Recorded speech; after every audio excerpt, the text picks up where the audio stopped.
Assalamualaikum warahmatullahi wabarakatuh. Perkenalkan nama saya Kurniawadarningsi dengan NIM 421142001. Dalam video kali ini saya akan menjelaskan mengenai transformasi Galilea. Nah, pengertian transformasi di sini yaitu hubungan antara dua buah sistem yang relatif bergerak dengan kecepatan konstan satu terhadap yang sistem lainnya. Dalam transformasi Galileo, kerangka acuan yang digunakan merupakan kerangka acuan inersial. Yang pertama yaitu teori relativitas khusus. Terdapat dua postulat yang membahas mengenai teori relativitas khusus. Postulat pertama, hukum-hukum fisika mengenai memiliki bentuk yang sama pada semua kerangka acuan yang bergerak dengan kecepatan tetap. Nah, kerangka acuan ini dinamakan dengan kerangka acuan inersial. Dan postulat yang kedua, cahaya merambat melalui ruang hampa dengan kecepatan konstan, di mana ruang hampa yaitu bernilai C sama dengan 3 kali 10 pangkat 8 meter per sekon. Selanjutnya ada alih bentuk Galilea.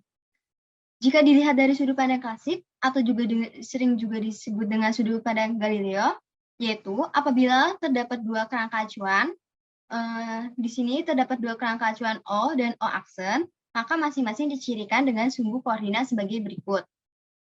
Yaitu, sebagai contohnya, jadi kerangka acuan O dan O aksen ini bergerak ke arah sumbu X dengan mempunyai kecepatan yaitu V. Bagaimana transformasi Galileo? Pada awalnya, sumbu X dan X aksen saling berhimpitan dan diasumsikan sebagai kerangka O aksen yang bergerak ke arah kanan, yaitu arah X, dengan kecepatan V relatif terhadap O. Maka, pada saat T sama dengan 0, memiliki X aksen sama dengan X, Y aksen sama dengan Y, Z aksen sama dengan Z. Dan untuk menyederhanakan, bahwa dapat diasumsikan bahwa kerangka acuan Z dan Z aksen saling berhimpitan pada saat T sama dengan 0. Koordinat setelah terjadi pergeseran pada saat T aksen sama dengan T. Jadi pada tadi kedua kerangka acuannya tadi saling berhimpitan. Lalu pada saat waktu T aksen sama dengan T, maka O aksen itu menempuh jarak sejauh D, yaitu di mana D sama dengan V dikalikan T. Sedangkan pada saat T aksen, maka V memiliki koordinat ruang, yaitu X aksen, Y aksen, dan Z aksen. Maka dapat dituliskan X aksen sama dengan X dikurang V dikali T, Y aksen sama dengan Y, Z aksen sama dengan Z, dan T aksen sama dengan T. Bagaimana koordinat V di titik O? Pada awalnya kan kerangka O dan O aksen saling berhimpitan. Maka setelah bergerak, T tidak sama dengan 0. Maka O aksen akan bergerak sejauh PT aksen. Sehingga berlaku pada saat T aksen, yaitu X sama dengan X aksen tambah VT aksen, Y sama dengan Y aksen, Z sama dengan Z aksen, T sama dengan T aksen. Maka yang dinamakan transformasi Galileo yaitu persamaan yang di atas.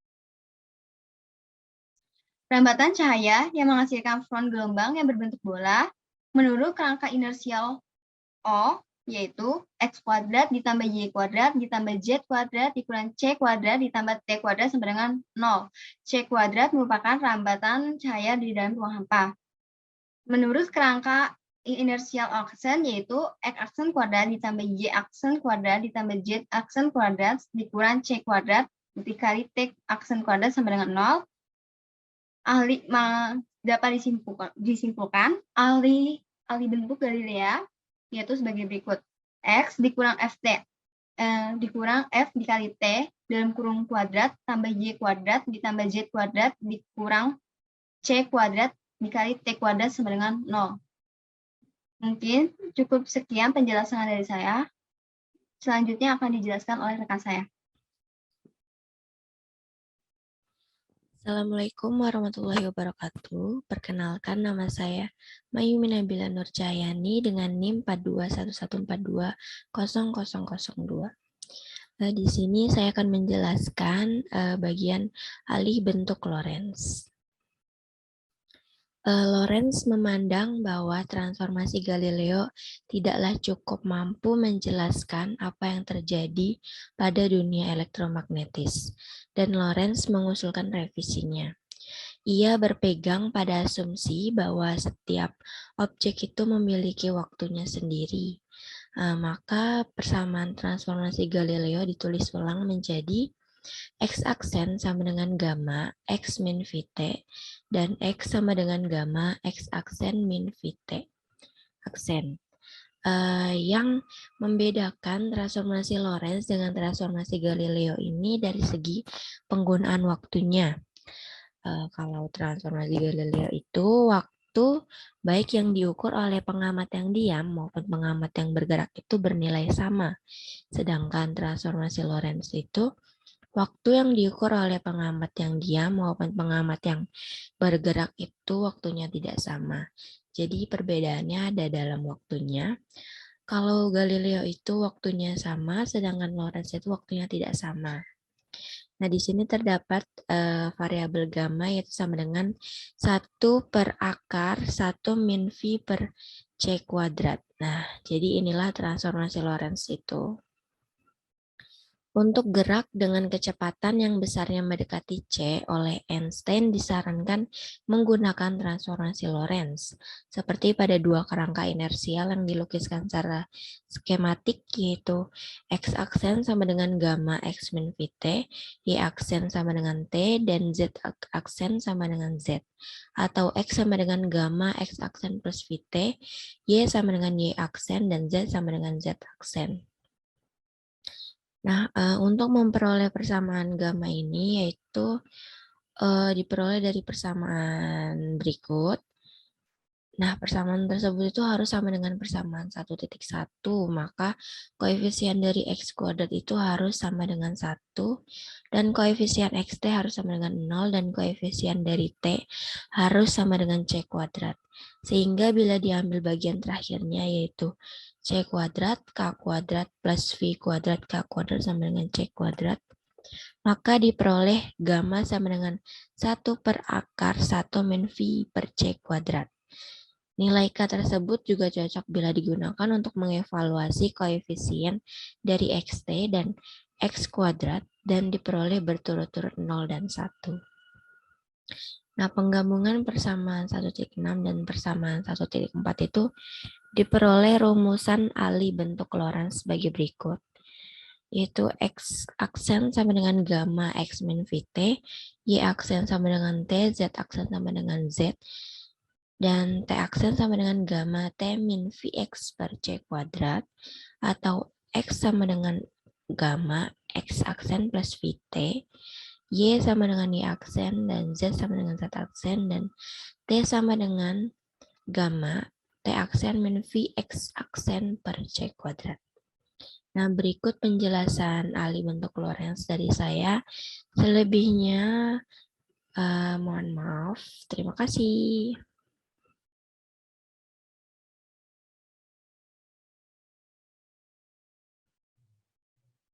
Materi selanjutnya akan saya presentasikan, yaitu mengenai alih bentuk kecepatan dan kontraksi panjang.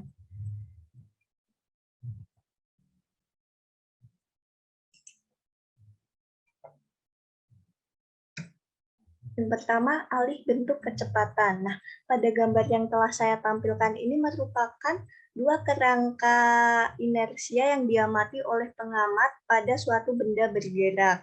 Nah, yang di sini merupakan kecepatan yang dilihat oleh pengamat saat benda sebelum mendekati kecepatan cahaya, sedangkan yang di sini setelah benda itu kecepatannya berubah menjadi mendekati kecepatan cahaya. Nah, yang sebelum mendekati kecepatan cahaya itu dimisalkan dengan U, dan setelah yang mendekati kecepatan cahaya itu dimisalkan dengan U aksen. Kita tahu bahwa kecepatan merupakan diferensial posisi terhadap waktu, sehingga untuk kecepatan yang diamati pengamat setelah benda itu kecepatannya mendekati kecepatan cahaya itu akan menjadi diferensial X aksen terhadap T aksen. Nah, pada materi sebelumnya itu sudah dijelaskan mengenai alih bentuk Lorentz, di mana X-aksennya itu akan bernilai K dikali X min V kali T, di mana V-nya adalah kecepatan benda, kemudian untuk T-aksennya adalah K dikali T min V kali X dibagi C kuadrat. Nah, apabila disubstitusikan akan menjadi seperti ini. Nah, dari sini kita dapat menyederhanakan K-nya. Karena di luas bilang dan penyebut itu ada K-nya, kita sederhanakan. Kemudian pada pembilang dan penyebut itu kita kalikan dengan 1 per dt. Sehingga akan menjadi seperti ini. Nah, kita tahu bahwa U adalah dx per dt. Sehingga ini kita ubah menjadi U. Menjadi seperti ini. Jadi, persamaan kecepatan yang dilihat oleh pengamat saat benda mendekati kecepatan cahaya itu adalah U min V dibagi 1 min U V kali U dibagi C kuadrat. Materi selanjutnya adalah kontraksi panjang. Nah, dari gambar yang ini dapat kita lihat bahwa panjang objek yang kecepatannya mendekati cahaya ini lebih pendek daripada panjang benda saat diam. Nah, efek ini sebenarnya hampir tidak terlihat pada kecepatan sehari-hari dan diabaikan untuk segala kegiatan umum. Hanya pada kecepatan yang sangat tinggi, efek ini baru akan dapat diamati. Kemudian, untuk mencari panjang kontraksinya, itu ini, dari panjang kontraksinya L, itu adalah L0, panjang saat diam dibagi dengan faktor Lorentz. Mengapa dibagi faktor Lorentz? Karena menurut Einstein itu lebih menyarankan setiap kecepatan yang mendekati cahaya itu menggunakan transformasi Lorentz. Nah, sebelumnya kan sudah dibahas. K adalah 1 dibagi akar 1 min dalam kurung V dibagi C dikuadratkan. Sehingga ini langsung dapat kita substitusikan ke K-nya ke sini. Menjadi L sama dengan L0 dikali akar 1 min dalam kurung V per C kuadrat. Sekian dari penjelasan saya.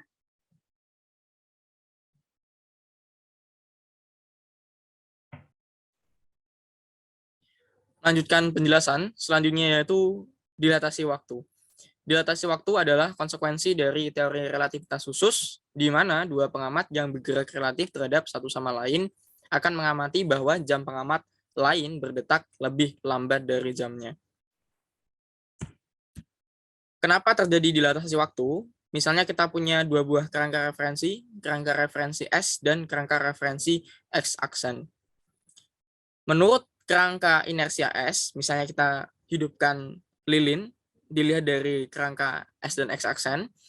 Kalau dilihat dari kerangka inersia S, lilin hidup saat T1 di X1, lilin mati saat T2 di X2. Lama menyala, kalau misalnya kita simbolkan dalam T0 sama dengan T2 dikurangi T1. Jadi S ini dia diam, S aksen dia bergerak sepanjang sumbu X aksen dengan kecepatan V aksen. Kalau kita lihat kerangka inersia X aksen, lilin hidup saat T1 aksen pada X1 aksen dan lilin mati pada T2 aksen dan X2 aksen. Lama menyala kalau kita simbolkan dengan T kapital adalah T2 aksen dikurangi dengan T1 aksen. Dalam kasus ini, X1 sama dengan X2 karena kerangka inersia S adalah dia diam, tetapi X aksen 1 tidak sama dengan X aksen 2. Dengan menggunakan transformasi Lorentz, T1 aksen sama dengan K, sebuah konstanta, dikali dalam kurung T1 plus V X1 per C kuadrat, dengan C adalah tetapan laju cahaya dalam ruang hampa, dan T2 aksen sama dengan K, dalam kurung T2 plus Vx2 per C kuadrat.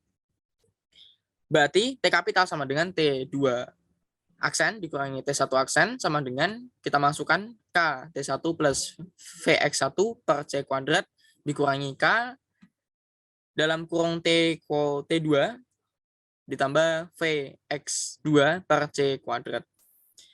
Di sini X1 sama dengan X2 dan nilainya adalah beda, ini positif dan ini negatif, berarti nanti dia hasilnya adalah 0. Berarti K T1 dikurangi K T2. T1 dikurangi T2 adalah T0, berarti T sama dengan T kapital sama dengan K dikali dengan T0. Dan nilai K adalah dia lebih dari 1. Berarti nilai T berarti dia lebih besar daripada T0, yang artinya waktu yang dialami oleh pengamat yang bergerak lebih besar nilainya dari waktu yang dialami oleh pengamat yang diam. Selanjutnya ada massa relativistik. Misalnya, kita juga punya dua buah kerangka referensi, yang satu S dan yang satu adalah X aksen. Dua buah bola A dan B yang masanya identik, jadi massa benda A dan massa benda B itu sama, dilempar dari dua kerangka kelembaman S di titik A dan kerangka kelembaman S aksen di titik B dalam arah sumbu Y. Kedua kerangka kelembaman saling bergerak menurut arah sumbu Y.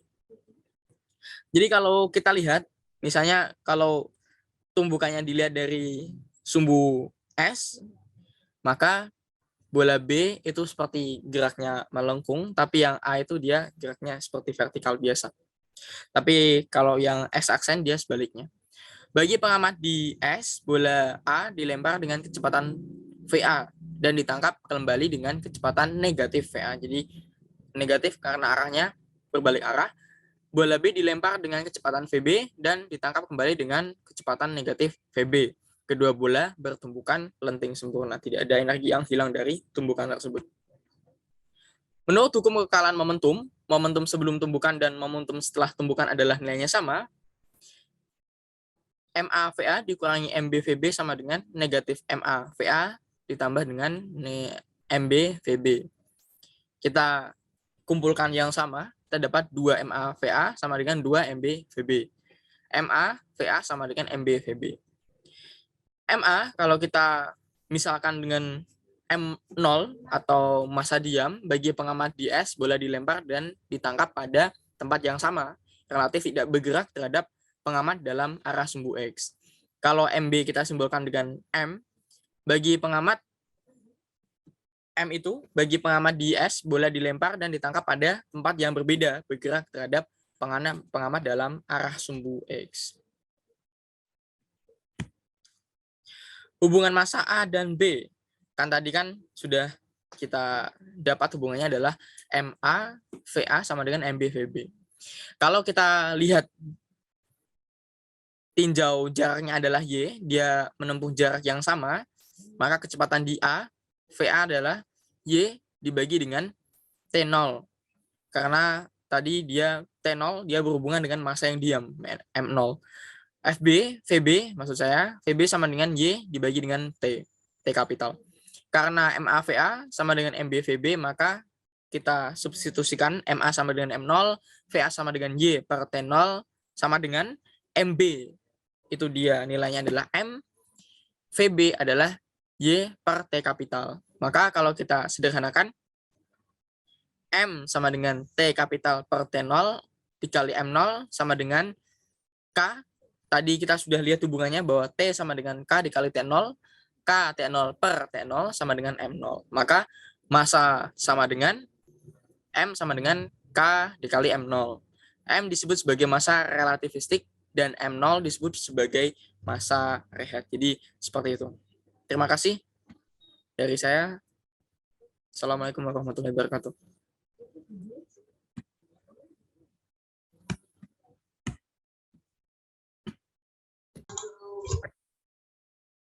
Assalamualaikum warahmatullahi wabarakatuh. Di sini saya akan menjelaskan tentang momentum relativistik dan kesetaraan massa dan energi. Untuk momentum relativistik, Setiap benda yang bergerak dengan kecepatan V memiliki momentum linier yang berbanding lurus dengan massa dan kecepatannya. Maka persamaannya yaitu P sama dengan M dikali V. Momentum suatu benda bergerak dengan kecepatan mendekati kecepatan cahaya C akan mengalami perubahan massa dalam momentum tersebut. Maka massanya berubah, momentumnya juga berubah. Karena itu disebut gejala relativitas atau gejala relativistik. Bagaimana jika momentum berbanding dengan massa dan kecepatannya V jauh dari C? Maka persamaannya yaitu P0 sama dengan M0 kali V. P0 sama dengan momentum pada massa diam, M0 sama dengan massa diam, V sama dengan kecepatan benda. Bagaimana jika momentum di massa dalam pada waktu cahaya V lebih kecil dari sama dengan kecepatan cahaya, maka persamaannya yaitu P sama dengan M kali V, di mana M sama dengan M0 per akar 1 min V kuadrat per C kuadrat. Kemudian kita substitusikan M-nya, yaitu maka akan dihasilkan P sama dengan M0 V per akar 1 min V kuadrat per C kuadrat. Di mana P sama dengan momentum pada massa bergerak, M0 sama dengan massa diam, V sama dengan kecepatan benda, P sama dengan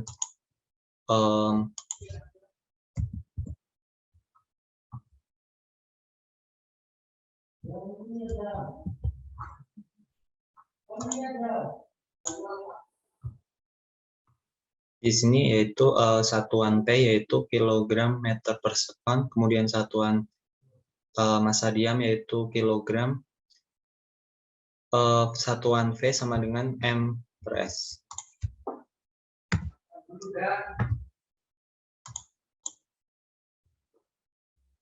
Kemudian untuk kesetaraan massa dan energi, jika energi benda diubah sebanyak delta E, maka massa benda berubah sebanyak delta M. Persamaannya yaitu delta E sama dengan delta M kali C kuadrat. E adalah energi total. Kemudian untuk energi satu partikel bergerak berbanding dengan massa dan kuadrat kecepatan cahaya, maka persamaannya yaitu E sama dengan M kali C kuadrat. Kemudian untuk energi satu partikel diam berbanding dengan massa diamnya dan kuadrat kecepatan cahaya, maka persamaannya yaitu N0 sama dengan M0 kali C kuadrat. Bila benda diberi energi kinetik translasi, maka massanya M menjadi lebih besar dari massa diamnya. Maka persamaannya yaitu EK, yaitu energi kinetik translasi, sama dengan E energi total dikurangi E0, yaitu energi massa diam. Maka kita di mana E energi totalnya itu sama dengan mc kuadrat, kemudian E0 yaitu energi massa diamnya yaitu M kali M0 dikali C kuadrat. Bagaimana jika massa bergerak, massa gerak yaitu berarti M sama dengan M0 per akar 1 min V kuadrat per C kuadrat. Kemudian kita substitusikan kebersamaan sini, maka akan dihasilkan EK sama dengan 1 per akar 1 min V kuadrat per C kuadrat min 1 dikali M0 dikali C kuadrat. Persamaan ini berlaku untuk semua perubahan energi apa saja.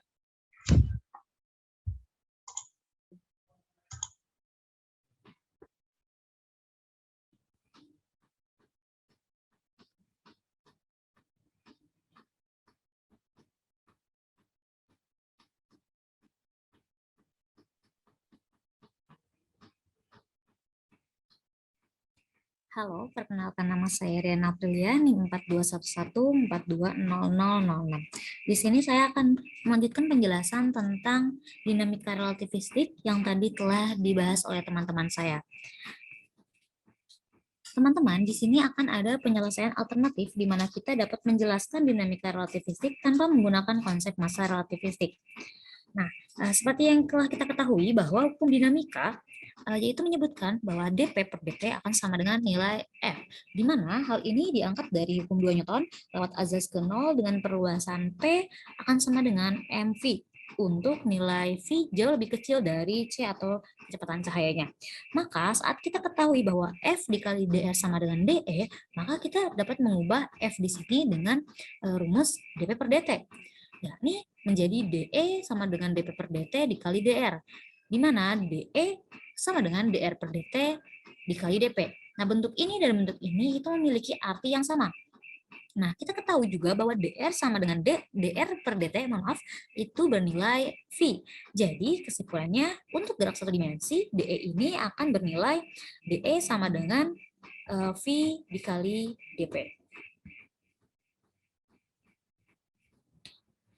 Selanjutnya untuk nilai V sama dengan C atau kecepatan cahaya secara umum dirumuskan dengan P kuadrat dikali C kuadrat sama dengan EK kuadrat. Selanjutnya teman-teman harus mengingat bahwa persamaan E sama dengan E0 ditambah EK, di mana E merupakan tenaga total, E0 merupakan tenaga rehat, dan EK merupakan tenaga gerak atau tenaga kinetik. Maka saat kita ketahui bahwa EK sama dengan setengah mv kuadrat dan P sama dengan mv, kita dapat mengubah bentuk dari EK menjadi P kuadrat per 2M. Dari mana rumus ini terjadi atau didapat? Nah, dengan mengubah V di sini menggunakan rumus ini, maka V akan menjadi P per M.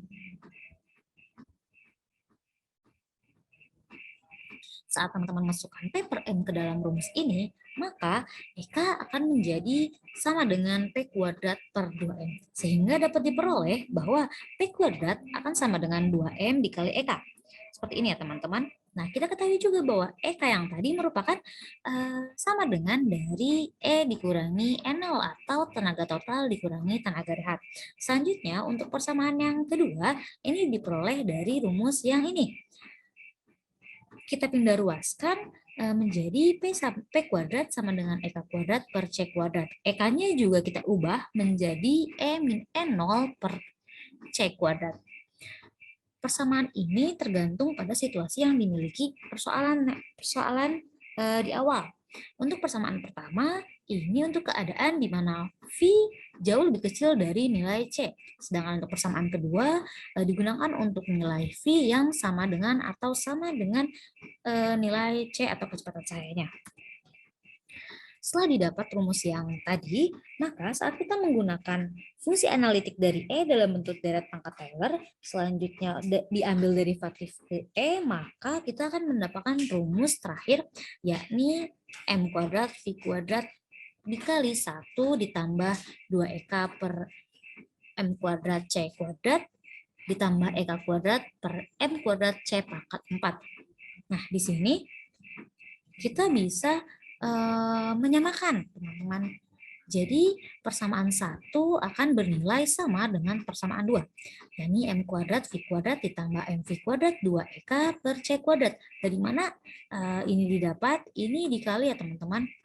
Ini dikali ke sini, ini dikali ke sini, dan ini juga dikali ke sini.